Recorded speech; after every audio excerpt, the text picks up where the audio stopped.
사랑하는 여러분, 오늘은 부활주일입니다. 부활주일은 온 인류의 구원의 주님으로 이 세상에 오신 예수 그리스도께서 우리 인류의 죄악을 한 몸에 지시고 십자가에 못 박혀 죽으시고 무덤에 장사된 지 3일 만에 다시 부활하신 그 부활의 사건을 기념하는 기독교에서는 아주 중요한 날이라고 할 수 있겠습니다.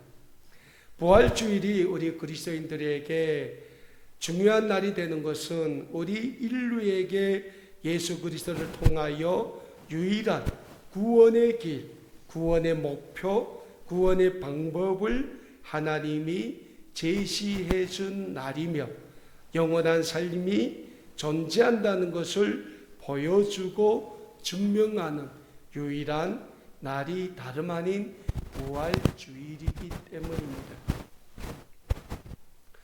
제가 가끔 말씀을 전하면서 이런 얘기를 합니다. 이 세상에 많은 종교가 있다는 얘기를 합니다. 동방의 종교로 불리는 종교가 뭡니까? 불교가 있죠. 우리 대한민국에도 얼마나 많은 불교의 사찰들이 있습니까? 또 우리 대한민국에는 불교와 비슷하지만은 다른 종교, 민족 종교로 불리는 원불교라는 게 또 있어요. 저 중동 쪽에 가면 이슬람교가 있습니다. 인도에 가면 힌두교가 있습니다. 이외에도 이 지구상에는 수많은 토속 종교, 민족 종교 등 많은 종교들이 존재하고 있습니다. 그러나 이 세상에 존재하고 있는 그 많은 종교들 중에서 우리 기독교처럼 우리 인류의 진정한 구원의 길, 영생의 생명의 길을 제시하고 증거하고 있는 종교는 없다는 사실입니다. 제가 가끔 이 유튜브 보는데 유튜브에 대한민국의 저 일타 강사로 불리는 이지영 씨라는 분이 있더라고요. 그분이 대한민국의 영화비원대 누구하고 얘기를 해요. 얘기하는데 불교 얘기를 해요. 그러면서 이지영 강사라는 이분이 뭐라고 하냐? 그분은 거의 불교를 거의 전통을 했더라고요. 근데 그건 뭐냐? 불교의 핵심은 인간의 노력이라는 거예요. 선행해야 된다는 거예요. 그래서 인간이 자기한테 이렇게 살다 나면 크고 작은 많은 어려움이 닥치는데 그 어려움을 인간이 어떻게 자신의 노력으로 헤쳐나가고 이기는가에 따라서 그 인간의 다음 세계의 삶, 근데 그 다음 세계의 삶이 뭔가 했더니 그 다음은 그 인간이 뭘로 태어날지 모른다는 거예요. 어쨌든 다음 세계가 있는데 그 다음 세계가 명확하지 않다는 거예요. 그런데 그걸 위해서 인간이 그렇게 열심히 살아야 된다는 거예요. 그런데 사랑하는 여러분, 우리 기독교가 증거하고 있고 직접 보여주고 있는 인류의 구원의 길, 구원의 목표, 구원의 방법, 그리고 최종 선택지인 영원한 생명인 천국의 생명, 이런 게 다른 종교에는 없다는 거예요.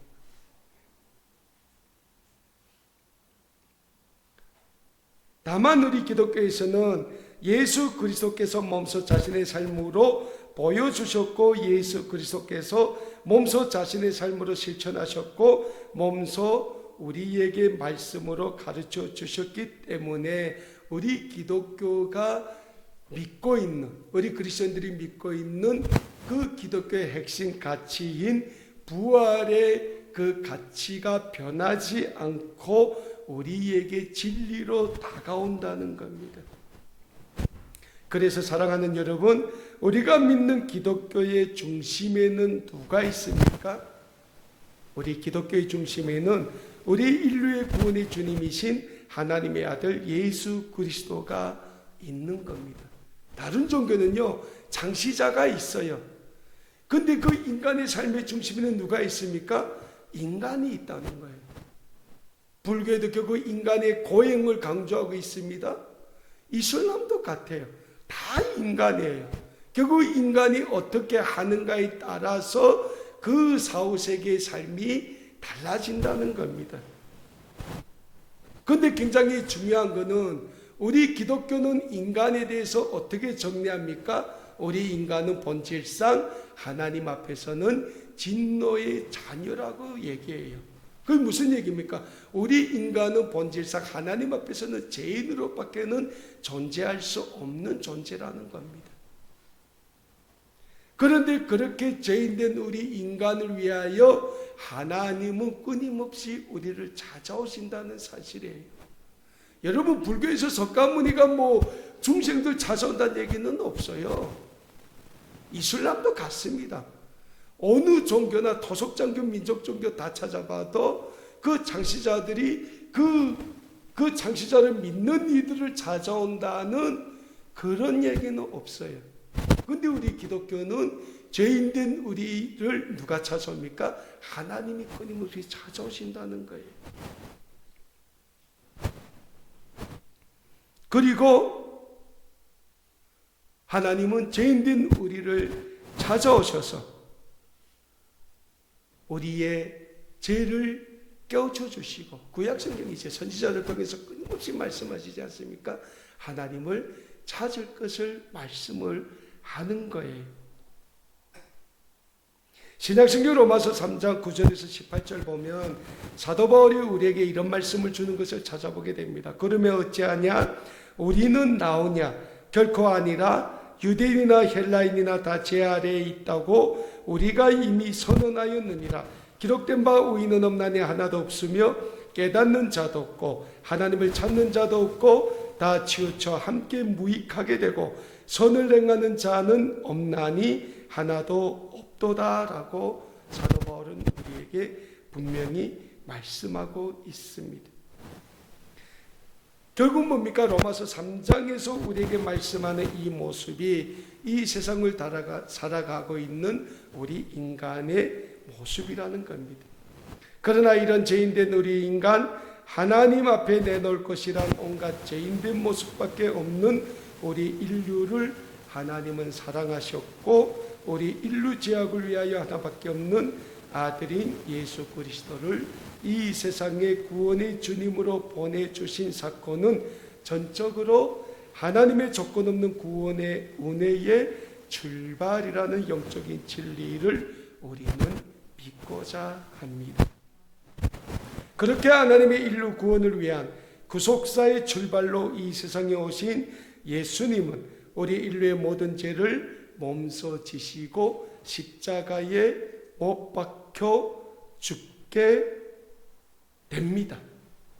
그리고 우리 인류를 위하여 예수님이 십자가에 못 박혀 죽은 이 사건은 우리 인류 구원을 위한 하나님의 전적인 구원의 은혜의 중심이 되는 영적인 사건이 된다는 사실을 우리는 또한 믿고자 합니다. 그래서 기독교의 핵심 진리 가운데는 늘 뭐가 있습니까?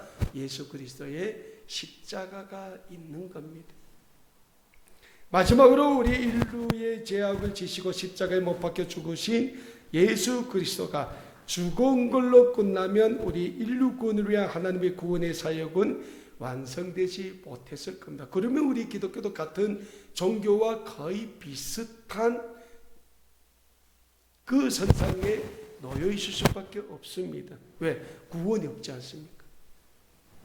그래서 하나님은 십자가에 못 박혀 죽으시고 무덤에 장사된 예수 그리스도를 다시 살리십니다. 그리고 예수 그리스도께서 다시 살아나신 사건을 우리는 예수 그리스도의 부활이라고 부르며 믿고 있습니다. 사랑하는 여러분, 예수 그리스도의 부활은 우리 인류 구원을 위한 하나님의 구원 사역의 완성이자 우리 인류 구원을 위한 하나님의 구원의 사역의 위대한 승리가 됩니다. 무엇보다 예수 그리스도의 부활이 우리 인류 구원을 위한 하나님의 위대한 구원의 사역의 완성이자 승리가 되는 것은 그리스도의 부활은 지난 2000여 동안 인류 역사에서 살아있는 역사적 사건으로 증거되고 있기 때문입니다. 무엇보다 예수 그리스도의 부활 사건이 지난 2000여 년 동안 역사적 사건으로 증거되게 된 것 중에 가장 중요한 증거는 성경의 말씀이 예수 그리스도의 부활을 생생하게 기록하고 증거하고 있다는 사실입니다. 우리가 잘 알고 있는 신약성경의 맨 앞부분을 기록하고 있는 마태복음, 마가복음, 누가복음, 요한복음, 사복음서라고 하죠. 이 복음서를 보면 이 복음서의 공통적 특징이 예수 그리스도의 생애와 예수 그리스도가 온 인류 구원을 위한 구원의 주님으로 이 세상에 오신 구원의 주님 되신가, 온 인류 구원을 위하여 십자가에 못 박혀 죽으신 예수 그리스도의 죽으심과 부활에 대하여 생생하게 기록하고 있고 증거하고 있다는 사실입니다. 그 사복음서 중에 오늘 우리가 받은 본문 말씀인 누가복음 24장 1절에서 12절의 말씀이 있습니다. 근데 다 다른 사복음서에서 이 예수 그리스도의 십자가에서 죽으심과 부활을 기록하고 있는데 오늘 누가복음에서도 24장 1절에서 12절에서는 이 그리스도의 부활에 대해서 우리에게 증거하고 있어요. 그런데 이 복음서에 기록하고 있는 이 그리스도의 부활의 사건과 현장과 그 목격자들과 이것이 조금씩 다르지만은 결국은 그리스도의 부활은 역사적 사실임을 우리에게 증거하고 있다는 겁니다. 자, 오늘 누가복음 24장 1절에서 12절의 말씀을 보면 안식일로 시작됩니다. 안식일이 뭐냐 하니까 유대의 전통에 따른 유대인들의 휴식일이에요. 여러분 창세기 보면 하나님이 온 이 지구를 창조하시고 마지막 날에 쉬셨다고 했어요. 거기에서 어쨌든 시작돼서 이 유대인들은 오늘도 안식일을 쉽니다. 그래서 유대인들은 안식일 날에는 아무것도 안 해요. 해 있는 동안에는 아무 일도 안 하고 아무것도 안 해요. 먹지도 않아요. 그래서 제가 이전에 사역하던 교회 목사님이 예루살렘 가서 히브리 대학에서 공부를 했는데 그분이 그러더라고요. 같이 공부하고 있는 유대인이 집에 갔대요. 근데 그날이 안식일이었대요. 왜? 해 있는 동안이니까. 유대인들은 아무것도 못하잖아요. 그러니까 이 유대인이 어떻게 합니까? 집안에 커튼을 다 치더래. 그리고 불 켜고 먹더래. 왜? 안에는 해가 없다는 거예요. 그래서 그 목사님이 자기는 굉장히 놀랐다. 어쨌든 유대인의 전통에 하면 안식일에는 아무것도 못하는 거예요. 그래서 이 안식일에는 예수님이 어떻게 되어 있습니까? 십자가에 죽어서 무덤에 있어요. 그래서 예수님의 제자들도 아무것도 못하고 있다가 안식 후 첫날, 그 안식이 시작되고 끝난 그 다음날 새벽 미명에 예수님이 생전에 예수님을 따라다니던 3명의 여인이 예수님의 그 시체에 바르기 위해서 준비했던 향품을 가지고 예수님의 무덤을 찾아갑니다. 그런데 유대인들이 무덤은 어떻게 됩니까? 우리 그 한민족은 이 무덤을 어떻게 했습니까? 땅을 파고 시신을 그 땅에 안장하고 그 위에 무덤을 만들죠. 그런데 유대인들은 산에 동굴을 뚫고요.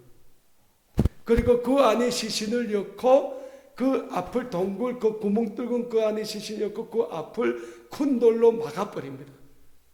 그래서 여러분들 저 팔레스타인이나 이스라엘 쪽에 가면 그런 무덤이 굉장히 많아요. 한국하고는 다릅니다. 거기는 무덤이.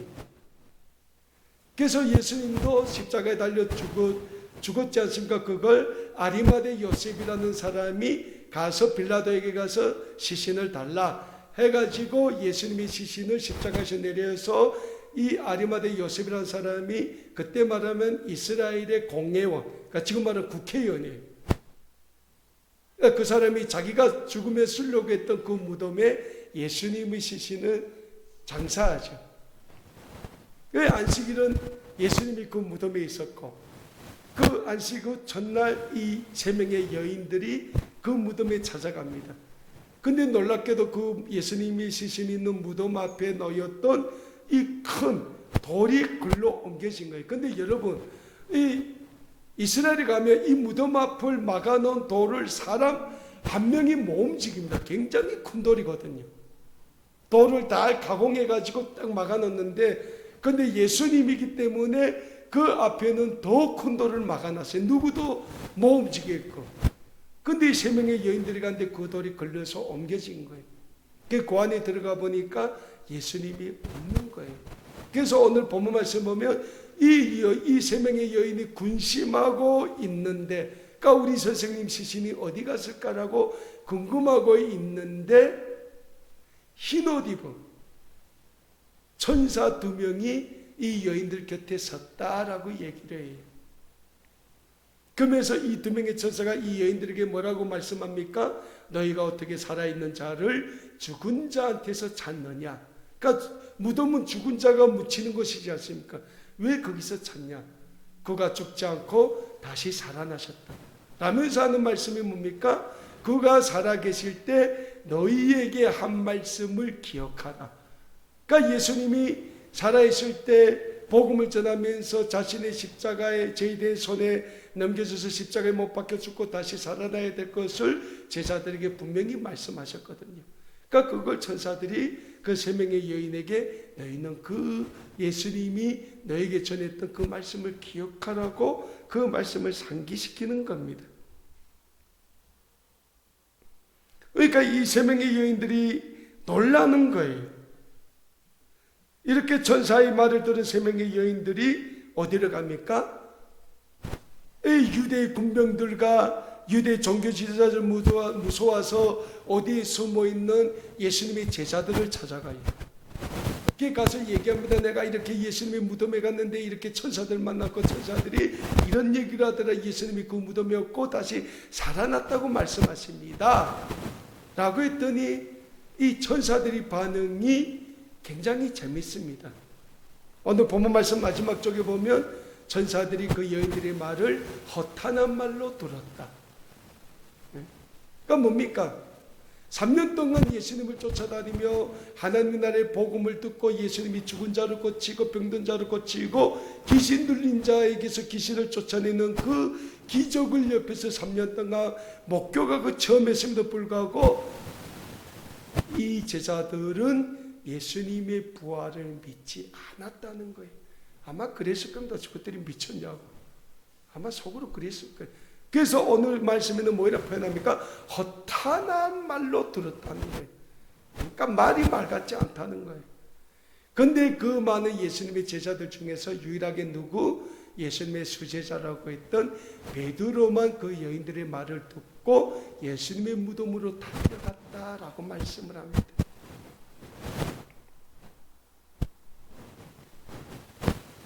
여러분, 제가 잠깐 말씀드린 게 오늘 누가복음 24장 1절에서 12절에 기록되는 예수님의 부활에 대한 말씀이에요. 근데 이 누가복음 24장에 나오는 예수님의 부활 사건도 이 기록자인 누가에서 기록된 단편적인 하나의 그 상황만 기록되어 있는 게 그때 당시 그 상황을. 그러나 마태, 마가, 누가, 요한복음 다 합치면 예수님의 부활을 직접 경험하고 부활하신 예수님을 만난 많은 사람들에 대하여 기록하고 있음을 우리는 찾아보게 됩니다. 그리고 사도행전을 보면 사도 바울도 후에 다메섹으로 가던 길에 부활하신 예수님을 만나게 됩니다.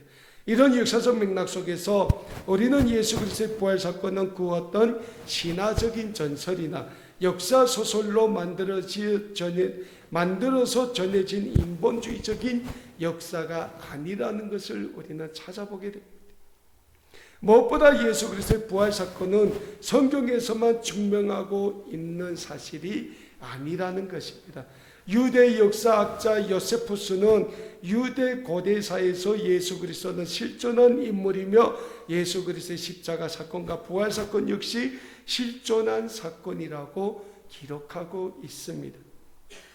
심지어 예수 그리스도의 부활 사건은 호구적인 이야기임을 밝히려고 했던 많은 역사학자, 법학자, 철학자들까지도 이 예수 그리스도의 부활 사건을 파헤치는 과정 속에서 예수 그리스도의 부활 사건은 역사적으로 실존한 사건임을 고백하고 자신들의 삶을 예수 그리스도를 위한 삶으로 드린 사례도 많이 있음을 우리는 찾아볼 수 있습니다. 그래서 사랑하는 여러분, 예수 그리스도의 부활을 기념하는 오늘 우리 모두는 예수 그리스도의 부활은 죄인된 우리 인류를 향하신 하나님의 구원의 완성이시며 하나님의 구원의 위대한 승리가 된다는 영적인 진리를 믿어야 하는 것입니다. 그래서 사도 바울은 신약성경 로마서 6장 4절에서 우리에게 이런 말씀을 주고 있습니다. 그러므로 우리가 그의 죽으심과 합하여 세례를 받음으로 그와 함께 장사되었나니 이는 아버지의 영광으로 말미암아 그리스도를 죽은 자 가운데서 살리심과 같이 우리로 또한 새 생명 가운데서 행하게 하려 함이라 라고 우리에게 말씀하고 있습니다. 그렇습니다. 저는 사도 바울의 이 고백이 예수 그리스도의 부활을 맞이하는 우리 아름다운 꿈에게 모든 믿음의 가족들의 신앙의 고백이 될 수 있기를 간절히 소원합니다. 그래서 예수 그리스도의 부활의 은혜로 구원받은 하나님의 거룩한 구원의 백성이라는 영적인 소망을 간직하고 그리스도의 부활을 마음껏 증거하는 데 앞장서는 우리 믿음의 가족 여러분들 다 되실 수 있기를 우리 주 예수 그리스도의 이름으로 간절히 소원합니다.